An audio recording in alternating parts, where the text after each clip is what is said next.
Assalamualaikum warahmatullahi wabarakatuh. Bismillahirrahmanirrahim. Raditu billahi rabba wa bil islami dina wa bi Muhammadin nabiyya wa rasula.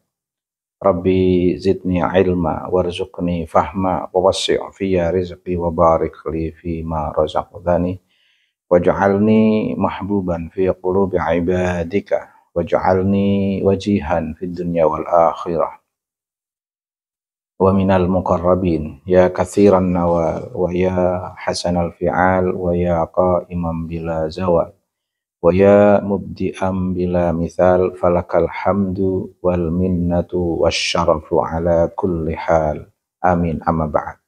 Alhamdulillah, pagi ini saya bertemu channel yang diasuh oleh Prof. Dr. Manahim Ali. Ada hal yang menarik yang kita memang harus pahami untuk melihat perkembangan sejarah peradaban Islam, sehingga betul-betul real waqi'ul umran al-basyari, real sejarah peradaban manusia, relasinya dengan perkembangan nubuah dalam risalah kenabian yang sampai pada Nabi Muhammad Shallallahu Alaihi Wasallam. Mana yang berdusta dalam sejarah peradaban Islam, mendistorsi risalah kenabian, dan mana yang jujur untuk melanjutkan risalah kenabian yang penuh dengan akhlakul karimah, penuh dengan tata krama, penuh dengan hikmah, kemuliaan, keutamaan, kebenaran, pembebasan, pencerahan, dan penuh dengan kejujuran untuk membangun peradaban dan kemanusiaan. Sehingga kita betul-betul tahu dengan memahami sejarah peradaban Islam ini, antara yang berdusta, mendistorsi keberlangsungan sejarah kenabian yang dibawa oleh Nabi Muhammad sampai kepada kita, dan mana yang ingin menjaga marwah nubuah, marwah kenabian yang sampai kepada kita. Sehingga keberlangsungan sejarah ini nanti bisa kita kaitkan dengan kajian Kiai Imad dari Hasanah At-Turos terkait dengan klan Ba'alawi yang selama 1 abad lebih dipercaya sebagai cucu Nabi berdasarkan khobar tentunya, bukan berdasarkan diroyah, riset, atau isbat naqobah. Dan juga kita bisa kaitkan juga dengan perkembangan teknologi tes DNA yang sekarang ini mencengangkan kita semua terkait dengan para habaib dari klan Ba'alawi yang mengaku zuriyah Nabi, cucu Nabi, dari jalur yang mereka anggap paling asli seperti yang dikatakan Habib Novel ketika memamerkan buku nasabnya itu. Bentuk keaslian cucu Nabi dilihat dari buku yang dipamerkan itu. Dan itu juga dipedomani oleh para jamaah dari Robitoh. Sementara di antara mereka nggak ada yang meneliti lebih jauh tentang kebenaran kenasaban itu dari zaman ke zaman, sehingga mereka bisa selamat dari pembelokan nasab yang ancamannya adalah neraka. Berbahaya sekali. Tapi karena nggak ada ketakutan terhadap hukum-hukum Allah dan tradisi keberanian menampakkan ego itu berlangsung secara turun-temurun, ya akhirnya menjadi pembenaran berjamaah dari setiap generasi yang sampai membentuk keyakinan kalau mereka itu betul-betul yakin sebagai cucu Nabi sampai berani mubahalah segala. Oh itu kan lebih berbahaya lagi. Status cucu aja statusnya belum valid, sudah berani mubahalah yang memang itu sesuatu yang sangat sakral dalam tradisi Ahlus Sunnah wal Jamaah. Dalam Hasanah Turas Ahlus Sunnah wal Jamaah itu mubahalah itu sesuatu yang sangat sakral. Habib-habib yang belum tahu persis secara aturos, secara saintifik, sudah berani mubahalah itu kan luar biasa. Oke. Ini kan resiko berjamaah dari Robitoh. Saya berharap kesalahan berjamaah dari Robitoh terkait dengan kenasapan mereka yang mereka yakini bersambung kepada Nabi, yang sangat berbeda dengan kajian Turos Kiai Imad, kajian saintifik, uji DNA. Setidaknya di luar jamaah Robitoh jangan ikut-ikutan, jangan ikut-ikutan, jangan menambah jamaah yang terus memadatkan kesalahan yang semakin bertumpuk-tumpuk. Setidaknya umat Islam dari kalangan Nahdliyin lebih-lebih ketika terjadi dua pandangan yang berbeda, kalau ingin ikhtiyat, itu ikhtiyatnya bukan membenarkan nasab habaib yang berintisab kepada Nabi Mustafa Muhammad SAW. Kalau ingin hati-hati, justru al-khuruj minal khilaf mustahabun. Keluar dari perbedaan itu disunahkan. Nah, ada perbedaan pendapat dari kedua belah pihak yang di sini betul-betul yang satu berdasarkan keyakinan, yang satu berdasarkan ilmiah. Nah, keyakinan dikuatkan oleh husnudzon beberapa orang, ilmiah dikuatkan secara saintifik. Kalau nggak berani mengambil risiko memilih yang ilmiah yang dikuatkan kajian saintifik, jangan milih yang lebih lemah, yang berdasarkan keyakinan dan husnudzon ini. Kalau ingin hati-hati, langkah hati-hati yang paling tepat ya keluar dari khilaf, keluar dari perbedaan.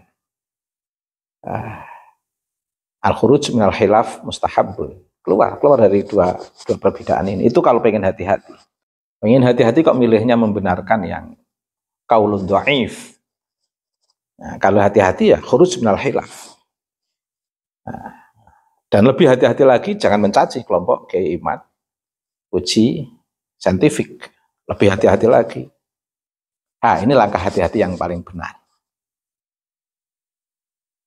Oke, saya ingin menambah selain Hasanah Kiai Imad, kajian uji saintifik tes DNA, ini ada kajian filologi yang menarik. Saya kira tidak ada salahnya kita ngaji bersama. Saya pun masih banyak kekurangan dalam kajian filologi, saya lemah karena kajian filologi saya itu dalam perspektif teoritis, belum melakukan praktek-praktek kajian filologi. Secara teori mungkin telah banyak kita baca, tapi rasanya belum nikmat kalau belum menjadi pelaku dalam studi filologi. Lah, saya ingin ngajak teman-teman untuk mendengarkan hasil kajian filologi yang dilakukan oleh pelaku dalam kajian ini, yaitu Prof. Dr. Manahim Ali. Mari kita dengarkan bersama-sama untuk menambah hasanah kita. Biar kita tidak salah menentukan kehati-hatian dalam diskursus kenasapan ini.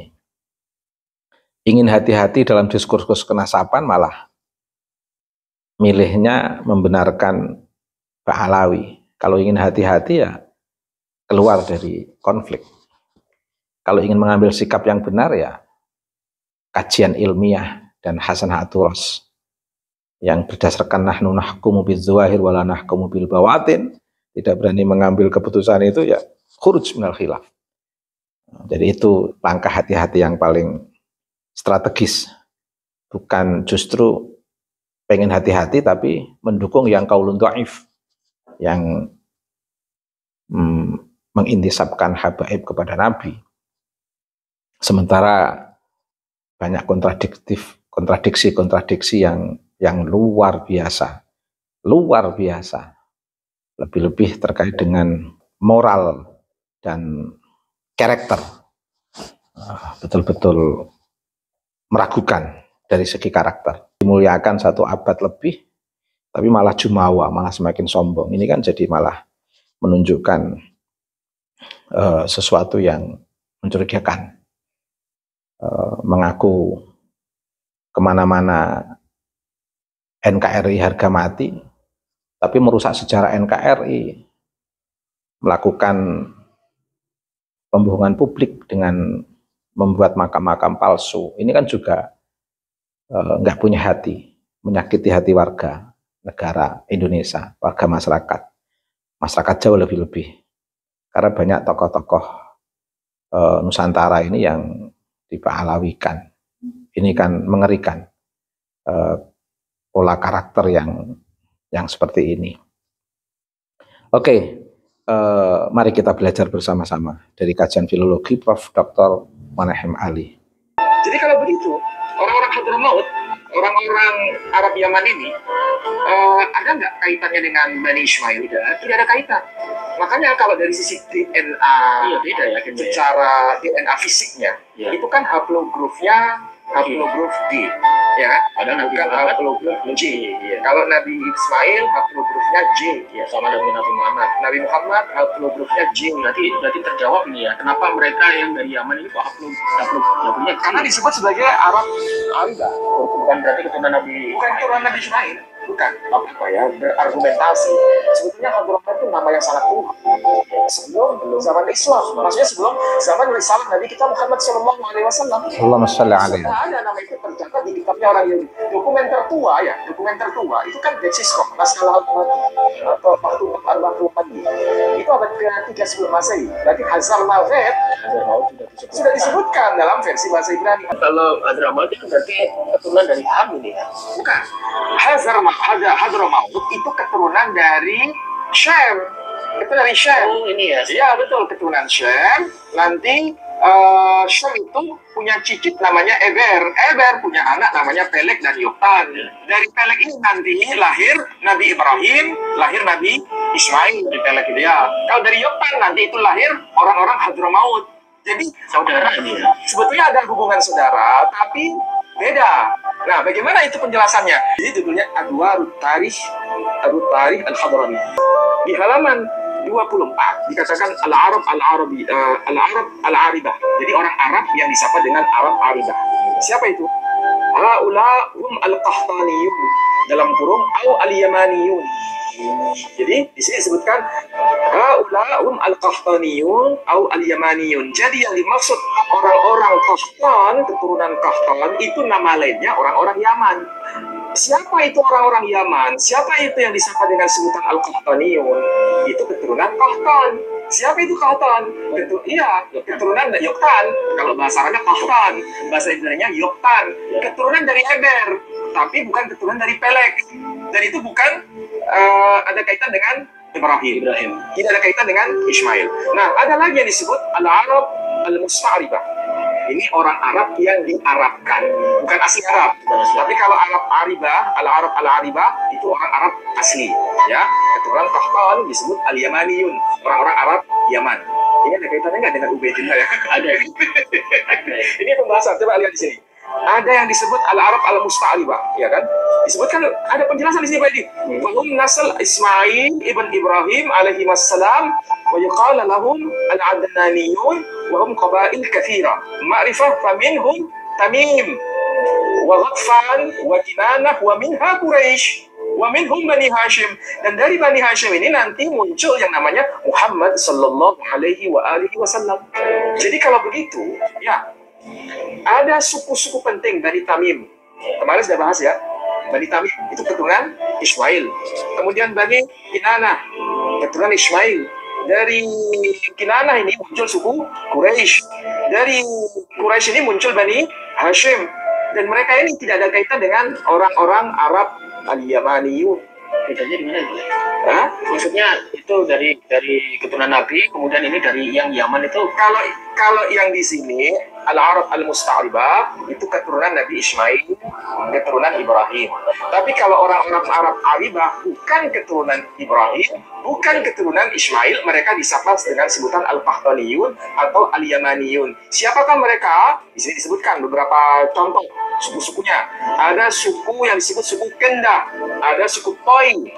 Kalau bahasa bahasa Aram, bahasa Suryani, Tayye, suku Tayye, Toi, dan disebutkan apa? Suku Hadramaut, Bani Hadramaut. Jadi Hadramaut itu bukan keturunan dari Ibrahim, bukan keturunan Ismail. Masuk Yaman ini tadi. Ya, al-Yamani. Yaman itu pertama nama orang, tapi akhirnya dipakai nama lain atau nama sebutan keturunan al-Qahtaniyun disebut al-Yamaniyun. Di antara mereka itu ada yang disebut suku Kindah, suku Toi, dan suku Hadramaut. Jadi Hadramaut itu nama orang sebetulnya, tapi kemudian menjadi nama lokasi. Ya, tempatnya di mana lokasinya? Ya di situ tadi petanya. Di kawasan mana itu? Semenanjung Arabia bagian selatan. Di kawasan mana? Coba ini kawasan mana ini? Yaman. ini nggak Yaman ya? Iya. Jadi kalau begitu, orang-orang Hadramaut, orang-orang Arab Yaman ini, ada nggak kaitannya dengan Bani Ismail? Tidak ada kaitan. Makanya kalau dari sisi DNA, iya beda ya. Secara DNA fisiknya, ya. Itu kan haplogrupnya haplogruf D, ya kan? Ada Nabi Bukan Muhammad haplogruf J. Ya. Kalau Nabi Ismail haplogrufnya J, ya sama dengan Nabi Muhammad. Nabi Muhammad haplogrufnya J. Berarti terjawab nih ya, kenapa mereka yang dari Yaman ini kok haplogrufnya? Karena disebut sebagai Arab Arida. Bukan berarti keturunan Nabi. Bukan keturunan Nabi Ismail. Bukan. Tapi kalau dirunut dari kisah cerita dari bahasa Ibrani tadi masih saudara sebetulnya ya. Masih saudara, tapi bukan keturunan Ismail, bukan keturunan Ibrahim, tapi keturunan Nabi Nuh ya. Jadi coba perhatikan, Nabi kita ini kan ada nasabnya ya. Muhammad sallallahu alaihi wasallam bin Abdullah bin Abdul Muttalib bin Hashim bin Abdi Manaf bin Qusay bin Kilab bin Murrah bin Ka'ab bin Lu'ay bin Ghalib ibn Fakhr alias Quraisy. Tadi disebutkan di sini Quraisy, keturunan Ismail, Al-Adnaniyun, ya kan? Dan itu disebut sebagai Arab Musta'ribah, ya, bukan Arab Aribah, Arab Musta'ribah, keturunan Ismail. Jadi disebut Fikr alias Quraisy. Bin Malik, bin Nadir, bin Kinanah, bin Huzaimah, bin Mudrika, bin Ilyas, bin Mudhar, bin Nizar, bin Ma'ad, bin Adnan. Makanya disebut Adnaniyun. Nah, dari sini nanti sampai ke puncak yang namanya siapa? Ismail atau Yishmael bin Abraham, bin Terah, bin Nahor, bin Seruk, bin Rau, bin Pelek. Nah, dari keturunan Pelek. Dari keturunan Pelek, bukan keturunan Yoktan. Oh iya, ya kan? Kalau Yoktan kan dari ya tadi. Orang-orang Hadramaut itu keturunan Yoktan. Orang-orang Kindah, suku Kindah, keturunan Yoktan. Orang itu yang disebut tadi selain ada Hadramaut, ada Kindah, suku Toi, itu keturunan Yoktan, bukan keturunan Ismail. Termasuk Hadramaut itu keturunan Yoktan dari kitab lama ini, ya kan? Jadi bukan keturunan Ismail, tapi keturunan Yoktan. Tapi Yoktan keturunan Eber, sama dengan Pelek keturunan Eber. Jadi ketemunya itu di Eber. Jadi Eber itu punya dua anak, Yoktan dan Pelek. Jadi Pelek bin Eber bin Shema bin Al-Fahshad bin Shem bin Nuh. Dua anak dari Syam. Ya, anak dari Shem atau Nuh. Jadi sama-sama keturunan Nabi Nuh, iya, tapi bukan keturunan Ibrahim, bukan keturunan Ismail. Beda anak, beda jalur. Makanya haplogrupnya beda. Jadi jelas dalam kajian Prof. Dr. Manahem Ali, setidaknya di sini memang bisa kita pahami di sejarah awal Habaib itu kemungkinan kemunculan dari leluhur mereka yang menceritakan sehingga generasi berikutnya menjadi korban pengakuan kesalahan mengintisabkan pada jalur kenasaban laki-laki yang sebenarnya tidak ada hubungannya dengan Nabi, tetapi mungkin karena ada unsur politik atau kehendak kuasa, atau mungkin karena saking cintanya kepada Nabi sehingga sampai terbawa mimpi, dan dalam mimpi itu menemukan satu imajinasi yang terbawa sampai pada mimpi, yang di situ menemukan satu simpulan bahwa Bani Ba'alwi ini adalah berintisab sampai kepada Nabi Muhammad SAW. Atau apa yang melatar belakangi Habaib sampai kuat mengaku sebagai zuriyah Nabi? Atau permulaan muncul justru di awal penjajahan pemerintah Belanda di Indonesia sebagai sebuah trik kolonial, membuat sebuah kesepakatan dengan orang-orang Yaman yang jadi genil Belanda untuk dijadikan legitimasi Belanda dengan menyebarkan berita hoak bahwa mereka ini adalah habaib dari cucu Nabi. Kita nggak tahu, belum ada riset terkait dengan kesalahan intisab habaib kepada Nabi itu apakah disebabkan karena ada kehendak kuasa yang sangat politis dari leluhur awal yang mengintisabkan habaib dengan Nabi, atau karena ada pengaruh suasana imajinatif yang terlalu imajinatif dengan mengistimewakan pengandaian diri sebagai cucu Nabi, sehingga pengandaian diri secara imajinatif ini terbawa sampai mimpi, dan di dalam mimpi itu ternyata ada sebuah dialog yang menguatkan tentang kenasaban mereka sesuai dengan apa yang telah mereka imajinasikan, dan itu akhirnya disampaikan pada putra-putri para habaib sampai sekarang yang suka pamer-pamer buku itu. Atau kemungkinan ketiga, itu memang trik Belanda untuk mengelabui masyarakat pribumi, karena masyarakat kita ini, masyarakat Jawa ini, masyarakat dari kajian Prof. Manahem Ali juga, itu masyarakat yang punya darah Ismail. Masyarakat Jawa ini punya darah Ismail, punya darah Ibrahim, sehingga sangat mencintai suatu berita yang ada hubungannya dengan Nabi Muhammad.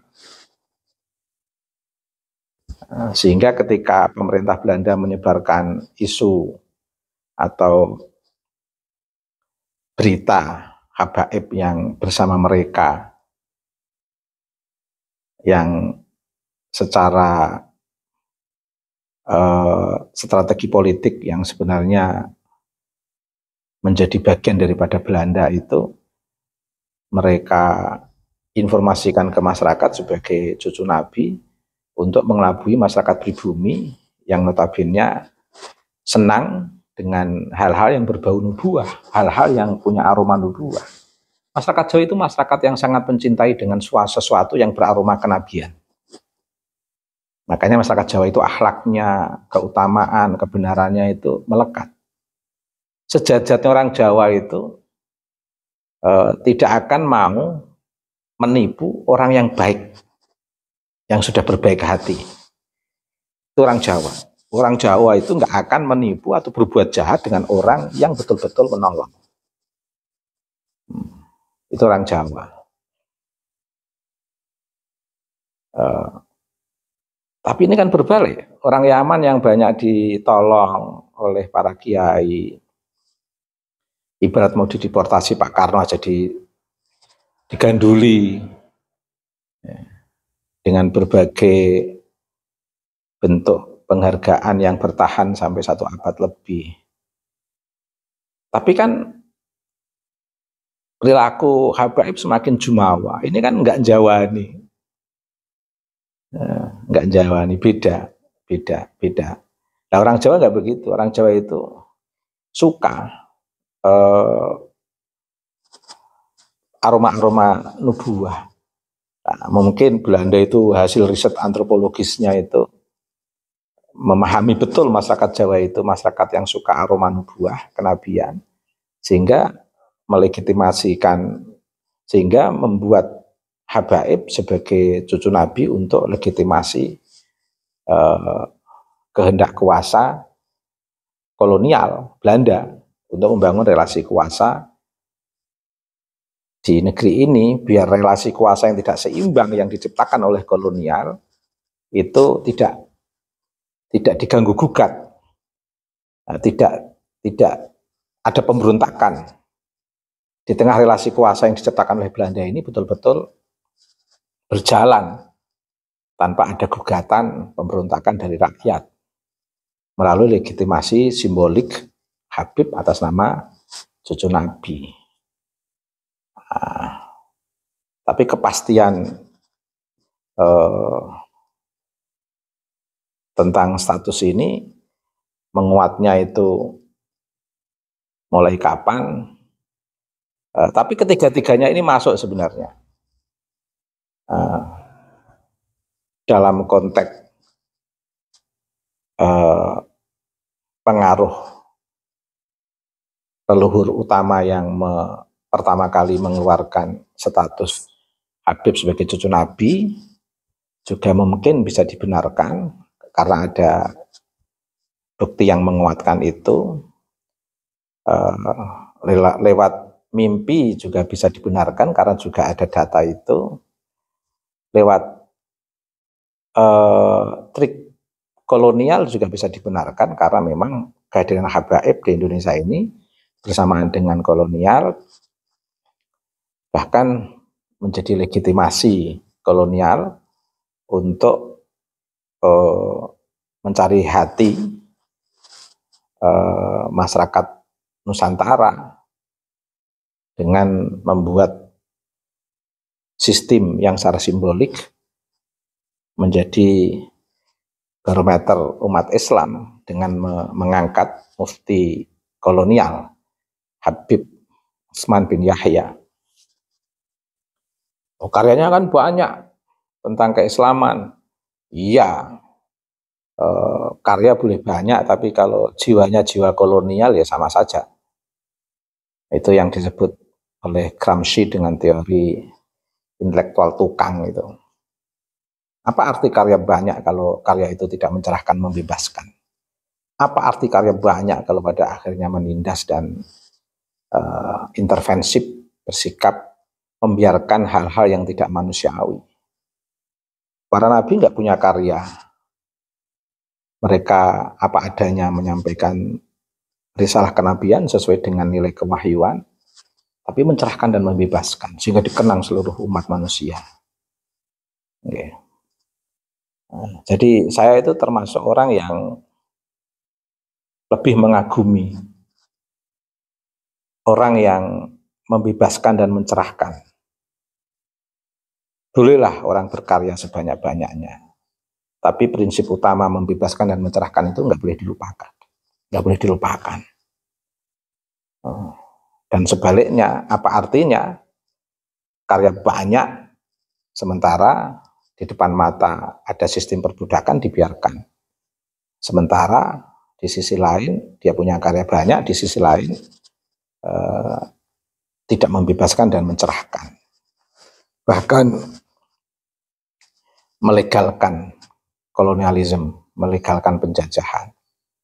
Ya, karya itu simbolik saja, tapi real dia membiarkan sistem kekerasan, pembodohan yang betul-betul hal seperti ini itu bertentangan dengan risalah kenabian.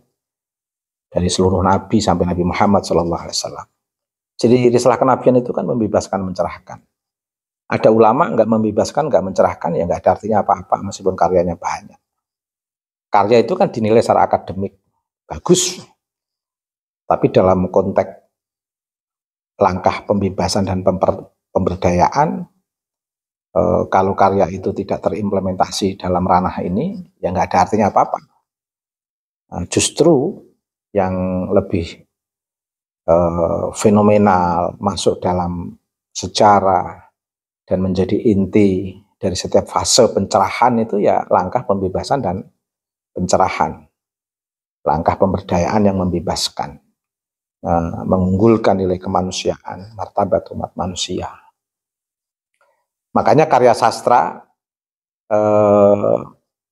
sebagus apapun susunannya, datanya, dan sebanyak dengan jumlah karya yang sebanyak-banyaknya yang ditulis oleh seorang sastrawan, kalau di situ tidak ada nilai kemanusiaan, ya karya itu menjadi tidak berarti. Seluruh penghargaan karya sastra itu yang memuat nilai kemanusiaan. Karya sastra kok nggak memuat nilai kemanusiaan, kok dapat penghargaan, yang menghargai itu pasti kepentingan politik. Sama Habib Osman bin Yahya itu karyanya banyak, tapi melegalkan kolonialisme, bahkan mendoakan, gak malu memohon kepada Allah untuk keberlangsungan sesuatu yang dilaknat oleh Allah. Na'udzubillah min dzalik. Na'udzubillah min dzalik. Ini. Dan catatan terakhir terkait dengan kenasaban. Zaman Nabi pun data kenasaban Nabi itu ada dari data internal maupun eksternal. Bagaimana mungkin seorang Habib yang mengintisabkan kepada Nabi menolak data internal dan eksternal? Datanya hanya berdasarkan keyakinan, dan dikuatkan dengan sistem doktrinasi. Dan yang ketiga, melaknat mereka yang tidak percaya. Dan melaknat ini juga sesuatu yang bertentangan dengan prinsip agama. Melaknat untuk membela kenasaban. Sementara Nabi kita yang betul-betul hubungannya dengan agama saja tidak melaknat orang. Dan itu terabadikan dalam doa beliau, Allahumma hdi qaumi fa innahum la ya'lamun, kepada mereka yang menentang Nabi. Tetap didoakan. Jadi agama ini memang untuk membebaskan dan mencerahkan. Bukan untuk melegalkan kolonialisme, otoritarianisme, perbudakan, pembohongan, membodohi dan lain sebagainya. Bukan. Islam ini membebaskan dan mencerahkan. Maka seluruh nabi membebaskan, mencerahkan. Seluruh ulama harus membebaskan dan mencerahkan. Mereka yang ngaku cucu nabi membebaskan dan mencerahkan. Mereka yang nggak ingin diketahui sebagai cucu nabi tetap saja tidak boleh meninggalkan pembebasan dan pencerahan. Baik, itu catatan hari ini.